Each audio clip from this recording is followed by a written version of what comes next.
जय हिंद बच्चों। आज हम पढ़ने वाले हैं class 10th chapter first exercise 1.1 का क्वेश्चन फर्स्ट। तो क्वेश्चन फर्स्ट है कि निम्न संख्याओं का हाईएस्ट कॉमन फैक्टर ज्ञात करने के लिए यूक्लिड विभाजन एल्गोरिथम का प्रयोग कीजिए। यूक्लिड विभाजन एल्गोरिथम क्या होता है ये मैंने इसके पहले के वीडियो में आपको अच्छी तरीके से समझाया है। यदि आपने वह वीडियो नहीं देखा तो आप वो वीडियो भी देख सकते हैं। तो यहाँ पर हमें यूक्लिड विभाजन एल्गोरिथम का यूज करना है और हाईएस्ट कॉमन फैक्टर यानी कि महत्तम समापवर्तक हमें ज्ञात करना है। सबसे पहले दिया गया है 135 और 225 का यहाँ पर हमें HCF ज्ञात करना है।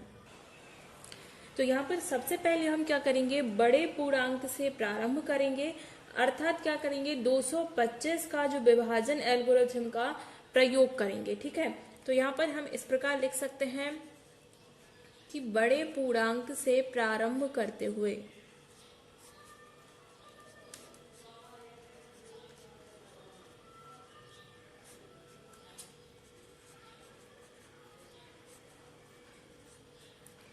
यानी कि बड़ा पूर्णांक क्या है यहाँ पर 225। देखिए यहाँ पर जो दो पूर्णांक दिए गए हैं 135 और 225, तो यहाँ पर हमें इनमें देखना है कि बड़ा पूर्णांक कौन सा है। तो 225 यहाँ पर बड़ा पूर्णांक है, तो इसमें हम विभाजन एल्गोरिथम का प्रयोग करने के लिए सबसे पहले हम 225 से शुरू करेंगे। अब देखिए यहाँ पर सबसे पहले आपको भाग देना है। किस प्रकार से देना है, तो यहाँ पर जो बड़ी संख्या है वो क्या बन जाती है, वो बन जाती है यहाँ पर भाज्य, और जो छोटी संख्या है वो बन जाती है भाजक। अब ध्यान से देखिए कि इस भाग को हमें किस प्रकार से देना है।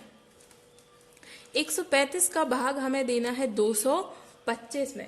तो यहाँ पर 135 का आप 225 में भाग देते हैं तो कितनी बार जाएगा, एक बार ही जाएगा।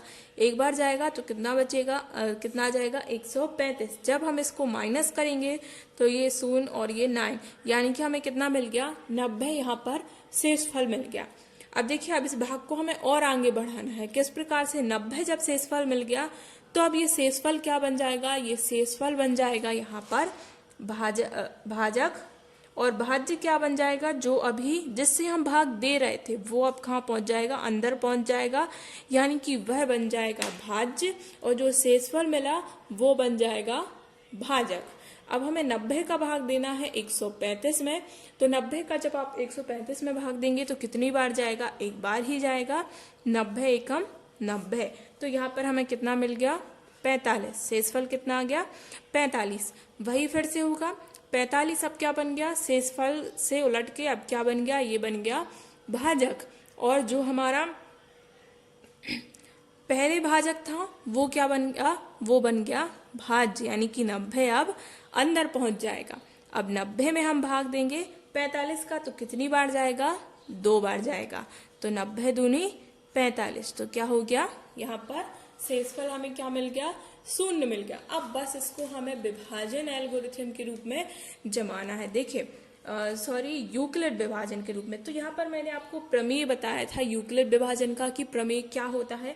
तो वो प्रमेय इस प्रकार से था कि A = BQ + R, ठीक है ना। जहां पर मैंने आपको बताया था कि जो A है वो क्या है, A होता है भाज्य, B होता है भाजक, Q भागफल और R होता है शेषफल। तो यहाँ पर हमने कितने स्टेप फॉलो किए, 3 फॉलो किए। देखो फर्स्ट स्टेप जहाँ पर 135 भाजक था, सेकंड स्टेप में 90 भाजक था, और तीसरे स्टेप में 45 भाजक था। और हमें आगे करने की जरूरत क्यों नहीं पड़ी, क्योंकि यहाँ पर शेषफल जो है 0 मिल गया। जब तक शेषफल 0 नहीं मिलता हम इसी प्रक्रिया को आगे बढ़ाते जाएंगे। अब हमें क्या लिखना है, A। तो फर्स्ट स्टेप जो था उसमें A क्या था 225, तो यहाँ पर आ जाएगा 225 बराबर, यानी कि भाजक बराबर भाज्य क्या था, भाज्य बराबर भाजक, यानी कि जिसका भाग दिया गया है। यहाँ पर B क्या हो गया, B हो गया 135 और गुणा भागफल कितना मिला था, भागफल हमें मिला था 1 धन शेषफल कितना मिला था, पहला जो स्टेप किया था उसमें शेषफल हमें मिला था 90, तो यहाँ पर हो गया 90R। ठीक है, अब सेकंड स्टेप में क्या हुआ था, संख्याएं बदल गई थी। अब यहाँ पर देखिए, जो भाजक होता है वो क्या बन जाता है, वो भाज्य बन जाता है। मतलब पहले हमने जिसका भाग दिया था, सेकंड स्टेप में हम उसमें भाग देते हैं, ठीक है। जिसका भाग दिया था सेकंड स्टेप में उसमें भाग देते हैं। तो यहाँ पर a की वैल्यू क्या हो गई, 135 बराबर किसका, कितने का भाग दिया था, 90 का, तो ये हो गया 90। शेषफल हमें भागफल कितना हुआ था, भागफल आया था 1 धन शेषफल कितना मिला था, 45। फिर थर्ड स्टेप, ये यहाँ से इतना क्या है, थर्ड स्टेप। तो थर्ड स्टेप में a की वैल्यू क्या है, 90 और b की वैल्यू क्या है, 45 और यहाँ पर q की वैल्यू है 2 प्लस यहाँ पर r यानी कि शेषफल कितना मिला, कुछ नहीं, यानी कि शेषफल क्या हो गया, शून्य हो गया। तो जहां पर r की वैल्यू शून्य हो गई, शेषफल शून्य मिल गया, यही हमारा फाइनल स्टेप है। और यहाँ पर हमें क्या मिल जाता है, महत्तम समापवर्तक प्राप्त हो जाता है। तो जब r शून्य हो जाता है तो उस स्टेप में b की जो वैल्यू होती है वो क्या हो जाता है, हमारा आंसर। तो यहाँ पर b की वैल्यू कितनी है, b की वैल्यू है 45। तो यहाँ पर महत्तम समापवर्तक हमें क्या प्राप्त हो गया, 45। तो इसको हम किस प्रकार से लिखेंगे, इसको हम लिखेंगे कि शेषफल या आप लिख सकते हैं कोष्टक में r बराबर 0 प्राप्त हुआ। अतः प्रक्रिया पूर्ण हुई, अतः प्रक्रिया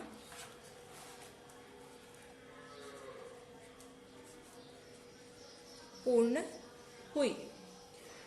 इसको हम लिखेंगे HCF।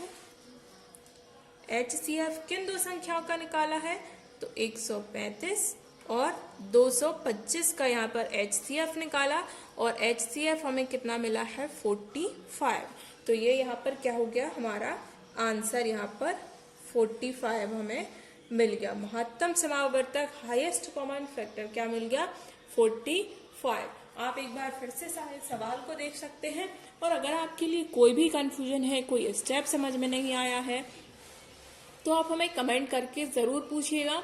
और इसके साथ ही आपके क्लासमेट जो भी हैं या आपके भाई बहन हैं, उनके साथ इस वीडियो को शेयर कीजिए, क्योंकि यहाँ पर हम कंप्लीट करने वाले हैं क्लास 10th का कंप्लीट मैथ्स का सिलेबस। उसके बाद हम यहाँ पर क्लास 11, 12 और 9th का मैथ्स सिलेबस भी कंप्लीट करेंगे।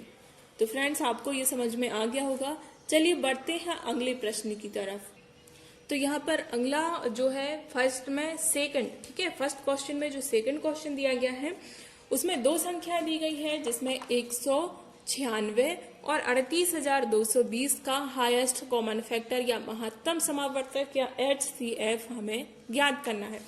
तो पहले प्रश्न की तरफ हम बड़े पूर्णांक से प्रारंभ करेंगे, या फिर हम ये कर सकते हैं कि 38,220 का विभाजन एल्गोरिथम का प्रयोग करते हुए, इस प्रकार भी इसको हम लिख सकते हैं। हम किस प्रकार लिख सकते हैं इसको, 38,220 विभाजन एल्गोरिथम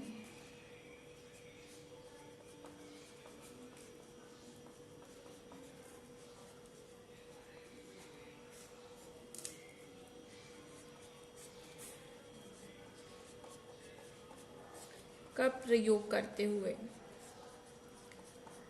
तो यहाँ पर विभाजन एल्गोरिथम का प्रयोग करेंगे तो सबसे पहले, जैसा मैंने पहले भी बताया था, कि जो बड़ी संख्या है वो बन जाती है, वो जाती है अंदर, और जो छोटी संख्या है वो रहती है बाहर।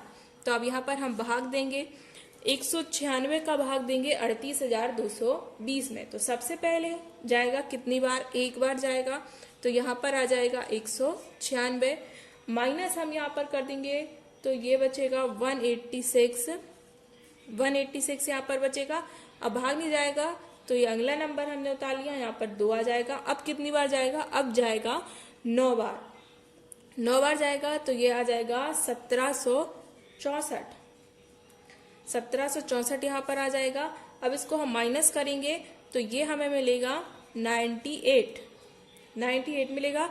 ये 0 बचा था तो यहाँ पर हम ये 0 भी ले लेंगे। अब कितनी बार जाएगा, अब भाग जाएगा हमारा 5 बार, 5 बार जाएगा तो ये कंप्लीट हो जाएगा 980। यहाँ पर शेषफल हमें क्या मिल रहा है, शून्य शेषफल यहाँ पर प्राप्त हो जा रहा है। तो यहाँ पर वही प्रमेय हम जो है हमारी यूक्लिड विभाजन एल्गोरिथम जो है उसको हम यहाँ पर जमाएंगे। a equal to B Q plus R. तो यहाँ पर a की वैल्यू क्या है, ये होती है a की वैल्यू, ये होती है b की वैल्यू, ये होती है q, और यहाँ जो मिलता है वो होती है r की वैल्यू। तो यहाँ पर a क्या है 38,220, यहाँ पर a की वैल्यू है। b की वैल्यू क्या है, b है 196 और q की वैल्यू है 195 प्लस r की वैल्यू क्या है 0। चूंकि हमें शेषफल शून्य प्राप्त हो गया है तो यहाँ पर प्रक्रिया पूर्ण हो जाती है। ये आप लिख सकते हैं शेषफल यानी कि r इक्वल टू शून्य प्राप्त हुआ, अतः प्रक्रिया पूर्ण हुई। अतः प्रक्रिया क्या हो गई, पूर्ण हो गई। जब r की वैल्यू हमें 0 मिल जाती है तो वहां पर हमारा जो है स्टेप पूरे हो जाते हैं, क्योंकि उसके बाद स्वाभाविक है कि कोई स्टेप नहीं होता है। तो HCF यानी कि हाईएस्ट कॉमन फैक्टर किन दोनों के बीच 196